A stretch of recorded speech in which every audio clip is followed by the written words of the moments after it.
모든 것이 빠르게 변하고 모호하고 불확실한 오늘날의 시대를 가리켜서 뷰카 시대라고 말을 합니다. 지금 보여드리는 대로 변동성, 불확실성, 복잡성, 모호성, 여기 각각의 첫자를 따서 뷰카 시대라고 말을 합니다. 우리가 이 현대사회의 특징을 면밀히 살피지 않더라도 이 네 가지 특징을 가지고 있는 것을 우리는 잘 알 수 있습니다. 이 뷰카 시대를 살아가는 사람들은 치열한 경쟁 속에서 결국 대부분이 페이드 상태에 놓여 있다라고 전문가들은 진단을 합니다. 이 페이드 상태가 무엇이냐? 네 가지가 되겠는데요. 그 P는 프레셔드라고 해서 스트레스를 많이 받는 상태입니다. 시간과 자원이 한정되어 있다 보니까 경쟁은 치열할 수밖에 없고 더 많은 임무를 수행하다가 늘 뭔가를 해야 되는 압박에 시달리게 되어 있습니다. 그리고 두 번째는 액션 어딕티드라고 해서 일단 행동하게 된다는 거죠. 심사숙고하느라 기회를 놓치면 안 되기에 일단 무조건 행동에 옮기고 보는 겁니다. 또 세 번째는 인포메이션 오버로드라고 해서 정보의 홍수 속에서 정보를 쉽게 구하고 또 그렇지만 그 진위를 제대로 알기 어려운 시대를 우리는 살아가고 있습니다. 이것이 바로 정보의 소음에 노출된 사람들은 판단을 제대로 할 수 없다라고 이야기하게 되지요. 그 다음에 네 번째가 distracted라고 해서 집중의 어려움을 이야기합니다. 끊임없이 핸드폰을 들여다본다든지 인터넷을 단 10분도 하지 않으면은 좀이 쑤셔서 견딜 수 없고 불안해서 견딜 수 없는 상태. 이것이 바로 디스트랙티드 상태인 것입니다. 무언가를 시도하려고 하지만 결국에는 아무것도 손에 잡히는 것이 없고 초조함과 무기력함과 산만함에 시달리는 상태. 이것이 바로 페이드 상태라고 전문가들은 이야기하는 것입니다. 이런 상태에서는 사실 결정적인 선택을 하기가 어렵지요. 그렇다면 우리는 어떻게 이런 상태를 극복할 수 있겠습니까? 맥킨지 논리력 수업이라고 하는 책이 있습니다. 이 책을 보면요, 개인의 성패와 기업의 존망에 달려있는 이 결정적인 선택을 제대로 하기 위해서는 100만 달러짜리 질문을 할 수 있어야지 된다고 합니다. 100만 달러짜리 질문이 무엇이냐? 이 100만 달러짜리라고 하는 말에서 알 수 있듯이 일상의 소소한 선택과는 비교가 안 될 만큼 가치와 무게를 가진다는 의미에서 100만 달러짜리 질문이라고 표현을 합니다. 우리가 다 무엇인가를 선택을 하면서 살아가는데요, 특별히 인생의 결정적인 선택을 해야 될 때가 있습니다. 그런데 페이드 상태에 있는 우리는 결정적인 선택을 하지 못하는데 그것을 극복하려고 할 때는 100만 달러짜리 질문, 정말 요긴한 질문, 가장 우리 인생에서 중요한 질문들을 할 수 있어야지 된다라고 하는 겁니다. 결정적인 선택을 하면서 누군들 정말 제대로 선택을 하고 싶지 않겠습니까? 하지만 대부분의 사람들이 100만 달러짜리 질문 없이 습관을 따라 평범한 결정을 내리더라 하는 겁니다. 왜 이런 결정을 내리게 될까요? 그것은 우리의 뇌와 관계가 있습니다. 우리 뇌라고 하는 것은 초조해지면 본능적으로 비이성적으로 사고하기 마련입니다. 우리 스스로도 그렇잖아요. 우리가 어떤 일이 당하게 되면 별로 생각 없이 그냥 반응하게 되어 있는 것입니다. 주관적 판단과 본능에 따라 움직이면서 최신과 혁신을 거부하는 이 심리적 안전지대, 이것을 추구하는 것이 바로 우리의 뇌가 되겠습니다. 심리적 안전지대라고 하는 말은 방금 말씀드린 대로 최신이라든지 혁신을 거부하면서 예전 그대로 고정관념이 만들어내는 습관이나 관념이나 행위, 그것을 추구하는 것을 바로 심리적 안전지대라고 이야기합니다. 이게 바로 우리 뇌가 가지고 있는 습성이라고 하는 겁니다. 노벨 수상자 데니얼 카너먼이라고 하는 교수가 있는데요, 이 데니얼 카너먼이 생각에 관한 생각이라고 하는 책을 썼습니다. 이 책에 보게 되면 우리의 뇌는 두 가지 사고 시스템을 가지고 있다고 하는 것입니다. 그 첫 번째 시스템을 이 빠른 사고와 관련되어 있고요. 또 두 번째 시스템은 느린 사고와 관련되어 있습니다. 이 시스템 1, 빠른 사고와 관련된 것은 직감과 감성에 따라서 빨리 반응하고 판단을 한다는 겁니다. 하지만 이 이성적인 사고를 하는 시스템 2, 느린 사고를 하는 뇌도 있다는 것이죠. 자, 우리 뇌는 어떨까요? 평소에는 이 시스템 1을 따라서 모든 일을 행하는 것입니다. 어떤 문제에 봉착하게 됐을 때 시스템 1이 뇌에서 가동되면서 결국에는 과거 경험을 통해서 즉각적인 답을 찾게 됩니다. 다소 억지스러운 결과라고 할지라도 그 결과가 예상된다고 할지라도 뇌는 그대로 답습하는 경향이 있습니다.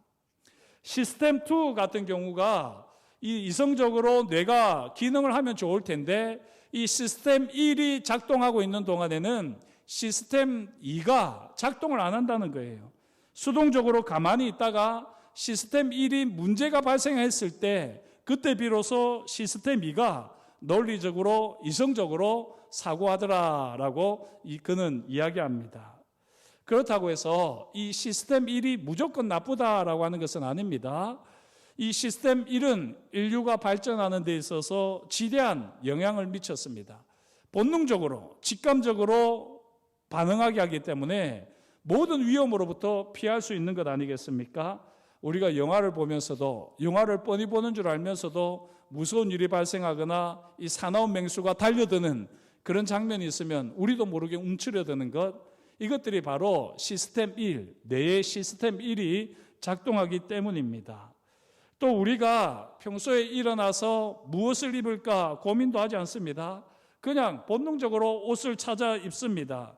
그리고 어떤 순서로 행동해야 할지 고민 없이 자연스럽게 습관을 따라 루틴에 따라 행동하게 되는데요. 이 모든 것이 바로 우리 뇌의 시스템 1이 작동하기 때문입니다. 반면에 시스템 2는 어떻다고 했습니까?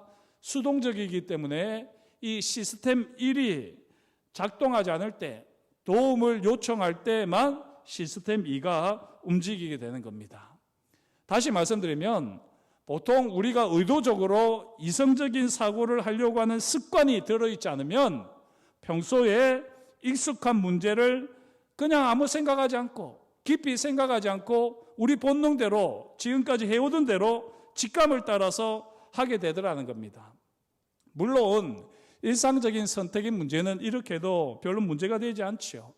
하지만 우리 인생에 있어서 정말 중요한 문제, 결정적인 선택을 해야 될 때도 우리는 이렇게 시스템 1을 따라서 심리적인 안전지대를 추구하고 빠른 사고를 통해서 현실에 그냥 안주해버린다는 것입니다. 이성적 사고를 통해서 불확실성을 줄일 수 있음에도 불구하고 그런 노력을 전혀 기울이지 않더라 하는 것이죠. 그러면 어떻게 우리가 이 이성적인 사고를 할 수 있을까? 이 시스템 1이 작동하는 뇌의 습관을 깨워서 이성적인 사고를 하는 시스템 2가 움직여지도록 할 수 있을까? 어떻게 할 수 있다고요? 바로 100만 달러짜리 질문을 던져야 된다는 겁니다. 그런 질문을 통해서 이 이성적 사고로 올바른 판단을 내릴 수 있다는 것이죠. 100만 달러짜리 질문을 계속 던짐으로써 그 경험들이 켜켜이 쌓여갈 때에 일반적인 수준의 결과를 넘어서서 우수한 수준에 이르게 되고 나아가 탁월한 경지에 이를 수 있다라고 이야기합니다. 사랑하는 성도 여러분, 우리의 삶의 자리를 돌아보게 될 때 저와 여러분들은 얼마나 이 결정적인 선택이 필요한 순간에 우리는 제대로 된 질문을 하면서 살아가고 있습니까? 우리 인생에 꼭 필요한 질문이 있는데요. 그 질문을 우리가 수시로 해나갈 때에 우리는 결정적인 선택의 순간에도 그 질문을 따라서 우리는 최고의 선택을 할 수가 있습니다. 오늘 말씀을 보게 되면 예수님은 제자들의 부끄러운 민낯을 예언하고 계십니다. 오늘 말씀은 예수님께서 제자들과 마지막 만찬을 하시면서 나눈 대화이지요. 그런데 이 마태복음만 보게 되면 예수님과의 이 마지막 만찬을 오해할 가능성이 참 높습니다. 마태복음은 예수님과의 이 마지막 만찬을 나쁜 추억으로 묘사하고 있습니다. 반면에 요한복음을 보게 되면 마지막 만찬을 아름다운 추억으로 묘사하지요. 그러면 마태복음이 틀렸고 요한복음이 맞느냐? 그런 것이 아니지요. 요한복음도 옳고 마태복음도 옳습니다. 다만 서로 강조하는 바가 다를 뿐입니다. 요한복음 13장 1절 말씀, 유월절 전에 예수께서 자기가 세상을 떠나 아버지께로 돌아가실 때가 이른 줄 아시고 세상에 있는 자기 사람들을 사랑하시되 끝까지 사랑하시니라. 요한복음은 예수님께서 끝까지 제자들을 사랑하셨다는 것을 강조하면서 추억합니다. 그래서 요한복음 13장부터 무려 5장에 걸쳐서 예수님과의 마지막 만찬과 또 마지막 말씀과 기도를 기록해 두었습니다. 반면에 마태복음은 끝까지 사랑하시는 예수님의 마음을 전혀 헤아리지 못하고 결국에는 예수님을 배반하고 버리고 부인하는 제자들의 부끄러운 민낯을 속속들이 드러내며 참여하는 심정으로 마지막 만찬과 그 이유를 기록합니다. 오늘 말씀을 보면 최후 만찬 중에 대화가 이루어지는데요. 그 대화의 주제는 분명합니다. 21절 말씀입니다. 그들이 먹을 때에 이르시되 내가 진실로 너희에게 이르노니 너희 중에 한 사람이 나를 팔리라 하시니.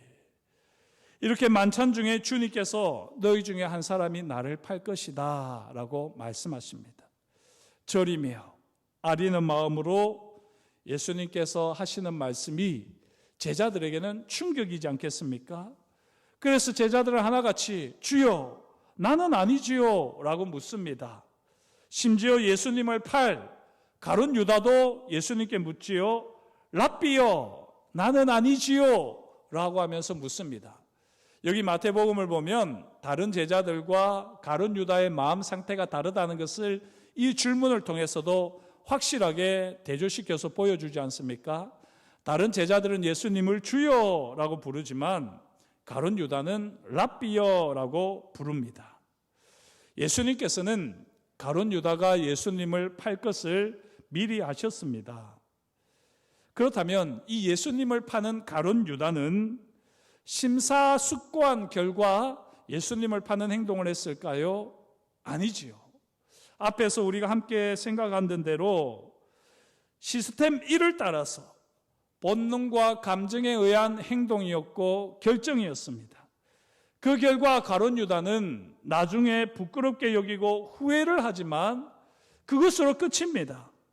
끝까지 시스템 1의 사고 한계에 갇혀서 그 벗어나지 못하고 결국에는 아주 극단적인 선택을 하고 맙니다. 왜 가룟 유다가 이렇게 했을까요?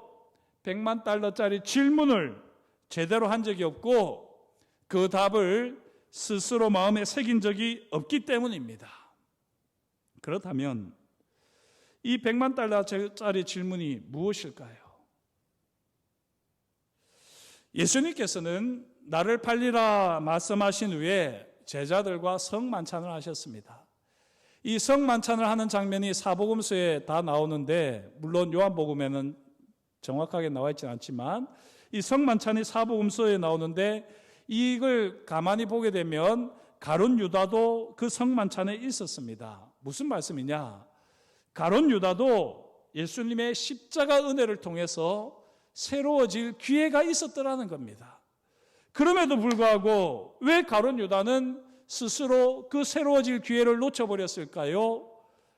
가룟 유다가 바로 100만 달러짜리 질문을 하지 않았기 때문에 스스로 그 답을 마음에 새긴 적이 없기 때문입니다. 그래서 그는 본능을 따라서 직감을 따라서 선택하고 결정하고 행동하고 그래서 극단적인 선택을 할 수밖에 없었더랬습니다. 그렇다면 이 가룟 유다가 했어야만 하는 100만 달러짜리 질문은 무엇이겠습니까? 조금 있다가 말씀드릴게요. 이 성만찬 이후에 예수님은 제자들과 찬미하고 감난산으로 나아가지요. 이때 예수님께서는 제자들이 한 사람도 빠짐없이 모두 다 예수님을 버리고 또 버릴 것이다 라고 말씀하십니다. 이 충격적인 말씀이 31절에 이렇게 기록되어 있습니다. 그때 예수께서 제자들에게 이르시되 오늘 밤에 너희가 다 나를 버리리라. 기록된 바 내가 목자를 치리니 양의 떼가 흩어지리라 하였느니라. 이때 베드로가 뭐라고 대꾸합니까? 33절 베드로가 대답하여 이르되 모두 주를 버릴지라도 나는 결코 버리지 않겠나이다. 베드로의 이 호언장담에 예수님께서는 콕 베드로를 집어서 말씀하시지요. 오늘 밤 닭 울기 전에 네가 3번 나를 부인하리라 말씀하십니다.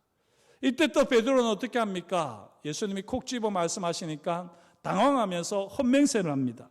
내가 주와 함께 죽을지언정 제가 결코 주님을 부인하지 않겠나이다. 이때 다른 제자들도 베드로와 같이 말을 했다라고 오늘 말씀합니다. 결국에는 제자들 모두가 똑같습니다. 예수님을 판 사람은 가룟 유다였지만 예수님을 버리고 예수님을 부인하는 일에는 그 누구도 예외가 없었습니다. 모든 제자들이 다 주를 버리고 모든 제자들이 다 주를 부인했습니다. 왜 예수님의 제자들은 하나같이 모두 다 주를 버리고 주를 부인했을까요? 그거야 뭐 성경에 나와 있는 대로 예언을 성취하기 위해서 그랬던 것 아닙니까? 라고 대답할지도 모르겠습니다. 그렇게 예언을 성취하기 위해서 어쩔 수 없는 일이었다라고 핑계대기에는 아주 이것은 심각한 일입니다. 왜 제자들은 모두 다 주를 버리고 주님을 부인해야만 했습니까? 예수님의 제자들은 100만 달러짜리 질문을 제대로 하지 않았기 때문입니다. 자신들의 삶에서 가장 중요한 질문을 그들은 하지 않았습니다. 그리고 그 질문에 대한 대답을 가지고 그들의 마음을 제대로 지키지 못했습니다. 그래서 예수님께서는 100만 달러짜리 질문을 스스로 점검하도록 이 3가지 예언을 미리 말씀하셨던 겁니다. 너희 중에 하나가 나를 팔리라. 오늘 밤에 너희가 다 나를 버리리라. 오늘 밤 닭 울기 전에 네가 3번 나를 부인하리라. 팔리라, 버리리라, 부인하리라. 이처럼 예수님께서 친절하게 사랑하는 마음으로, 애틋한 마음으로 이 3가지를 예언하셨습니다. 왜 하셨다고요? 100만 달러짜리 질문을 스스로 하고 그 대답을 가지고 마음을 지키라고 하시는 주님의 깊은 뜻이었습니다. 그렇다면 이 제자들이 던졌어야 하는 100만 달러짜리 질문이 무엇일까요? 그들의 인생에 있어서 그들이 결정적인 선택을 할 때에 정말 깊이 생각하고 그들이 올바른 선택을 할 수 있는 100만 달러짜리 질문은 무엇이었겠습니까? 마태복음을 보게 되면 우리는 이 질문이 무엇인지 잘 알 수 있습니다. 이 마태복음의 구조를 보면요, 이 마태복음은 내용상 분위기가 명확하게 달라지는 분기점이 있습니다. 이렇게 점점 상승을 하다가 그 다음에 하나의 딱 사건이 있고 그 다음에 점점 하강을 하게 되는 것이 이 마태복음의 구조입니다. 마태복음을 보면 예수님께서 3가지 사역을 하시지요. 3가지 사역을 강조하는데 예수님께서 하나님 나라를 가르치시고 천국 복음을 선포하시고 모든 병자들을 고치시는 사역을 하셨습니다. 이 3가지 사역을 하시는 동안 계속해서 예수님의 인기는 상승합니다. 그리고 이제 예수님의 인기가 하락하기 전에 딱 결정적인 사건이 있었는데요. 그 사건이 무엇이냐? 바로 예수님께서 예루살렘으로 올라가시기 전에 제자들에게 질문을 하지요. 너희는 나를 누구로 아느냐? 이때 베드로가 위대한 대답을 하지 않습니까?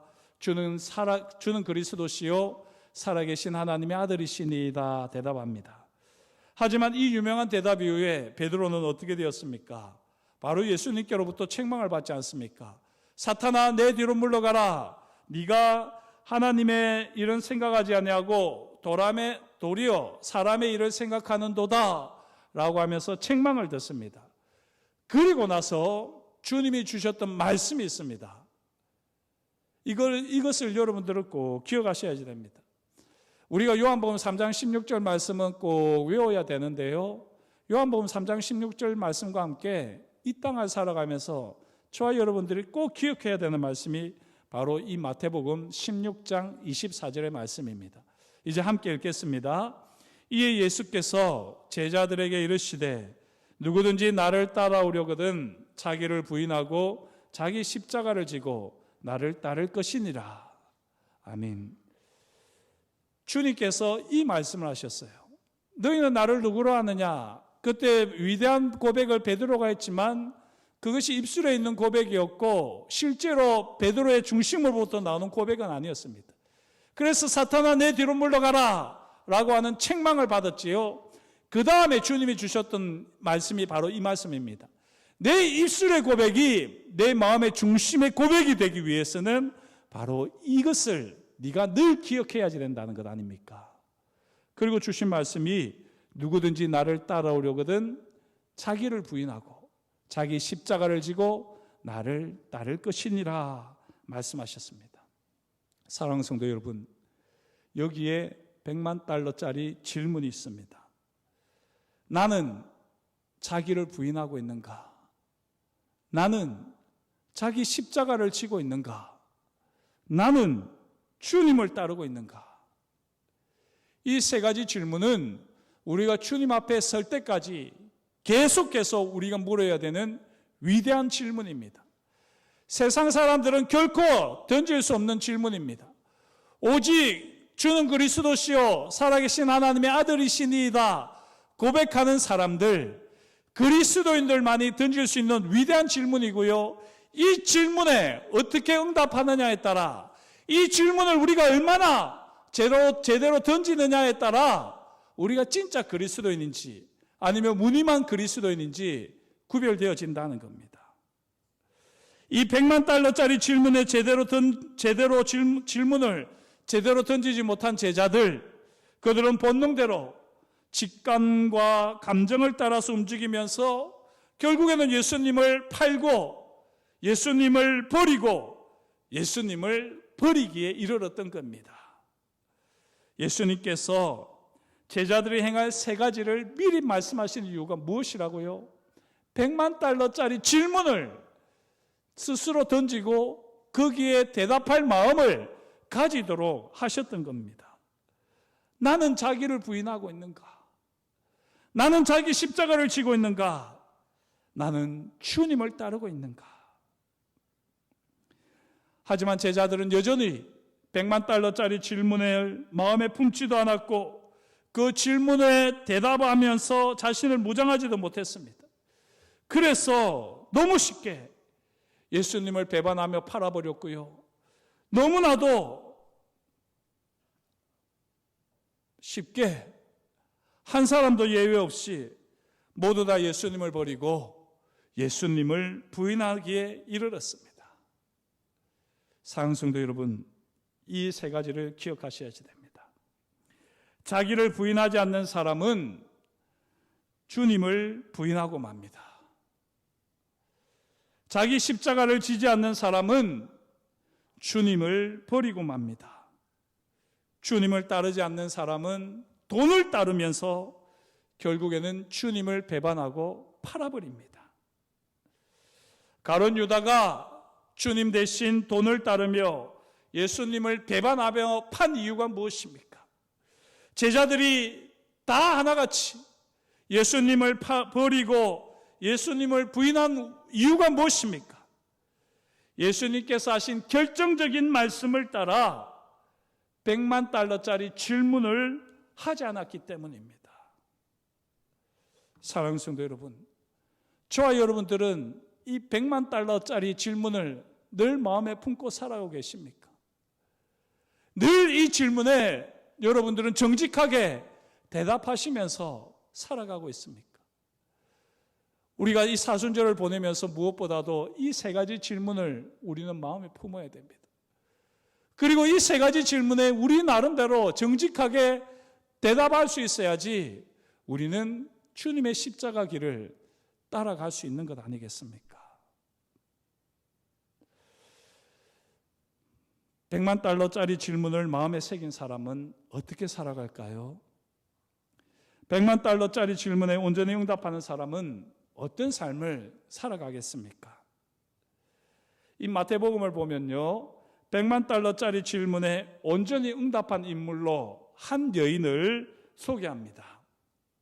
사실 오늘 말씀 바로 앞에 나오는 베다니 나병 환자 시몬의 집에서 매우 귀한 향유옥합을 깨뜨린 사건을 기록하고 있지요. 그런데 요한복음을 보게 되면요, 이 향유옥합을 깨뜨린 사건이 바로 유월절 엿새 전에 있었다라고 분명히 기록되어 있습니다. 다시 말씀드리면 고난주간이 시작되기 전 토요일에 향유옥합을 깨뜨리는 사건이 있었습니다. 그런데 왜 마태는 지금 유월절 이틀 전에 목요일 날에 있었던 사건 속에 이 향유옥합을 깨뜨리는 이야기를 끼워놓고 있을까요? 이유는 분명합니다. 매우 귀한 향유옥합을 깨뜨린 여인 이 마리아가 100만 달러짜리 질문을 스스로에게 던진 유일한 제자이기 때문입니다. 그래서 예수님께서도 천국 복음이 전파되어지는 곳에서는 어디든지 이 여인이 한 일이 다 전해져야 할 것이다 라고 말씀하셨습니다. 제자들이 다 100만 달러짜리 질문을 스스로 던지지 않고 거기에 대한 대답을 가지고 살지 않았을 때 오직 한 여인만이 100만 달러짜리 질문을 던지고 그 대답을 가지고 살았더랬습니다. 그 여인은 어떻게 했습니까? 가룟 유다가 돈을 따르면서 주님을 배반하며 주님을 팔아버리지만 이 마리아는 돈보다 귀한 주님을 따르기로 다짐하면서 매우 귀한 향유옥합을 깨뜨렸습니다. 요한복음을 보면 이 향유옥합을 여인이 깨뜨릴 때에 제자들이 흥분했다고 나오는데요, 그 중에서도 가장 흥분했던 인물로 가룟 유다를 꼽고 있습니다. 왜 그랬을까요? 가룟 유다는 돈을 따랐기 때문에 돈을 얻기 위해서 모든 것을 다 파는 인물이었습니다. 하지만 이 마리아는 돈보다 귀한 주님을 따르면서 모든 것을 다 허비했습니다. 제자들이 모두 자기 십자가를 외면하고 주님을 버리고 도망가지만 이 마리아는 온갖 비난에도 자기가 해야 할 일, 자기 십자가를 지고 주님 곁에서 헌신합니다. 그 결과 나병 환자의 집에 아름다운 향기가 가득하게 되지요. 제자들이 하나같이 자기가 아니라 주님을 부인하지만 마리아는 주님을 부인하는 대신에 온전히 자기를 부인하고 여인의 자존심인 머릿결로 예수님의 발을 닦았습니다. 사랑하는 성도 여러분, 순전한 나도 한 건을 주님께 온전히 드린 마리아처럼 자기를 부인하고 자기 십자가를 지고 주님을 끝까지 따르시기를 축복합니다. 자기를 부인하는 자가 주님을 인정합니다. 자기 십자가를 지는 자만이 주님을 버리지 않고 주님께 온전히 헌신합니다. 주님을 따르는 자만이 돈을 따르지 않고 주님을 의지하며 주님과 항상 함께합니다. 평생 가장 중요한 100만 달러짜리 질문, 이 질문을 수시로 점검하시면서 주님의 제자답게 주님이 기뻐하시는 그리스도인으로 살아가시기를 축복합니다. 나는 자기를 부인하고 있는가? 나는 자기 십자가를 지고 있는가? 나는 주님을 제대로 따르고 있는가?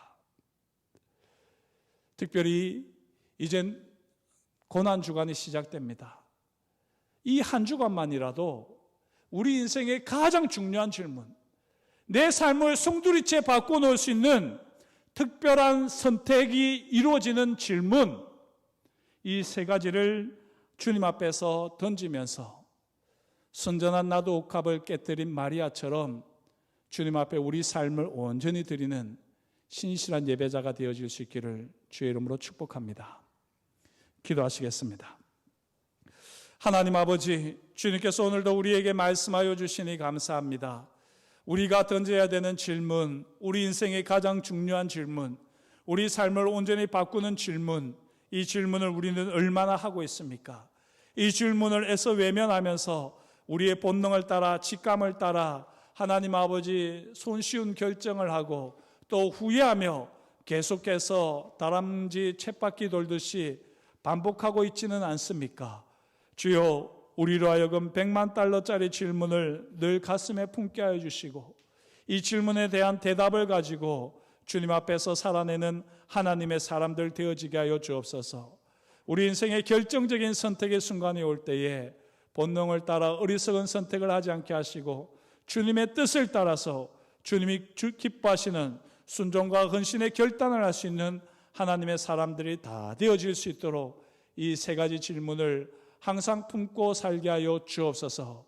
그렇게 주님 앞에서 이 세 가지 질문으로 주님 앞에 온전히 나가는 우리 모두가 되게 하실 것을 인하여 감사를 드리며 예수님의 이름으로 기도드립니다. 아멘.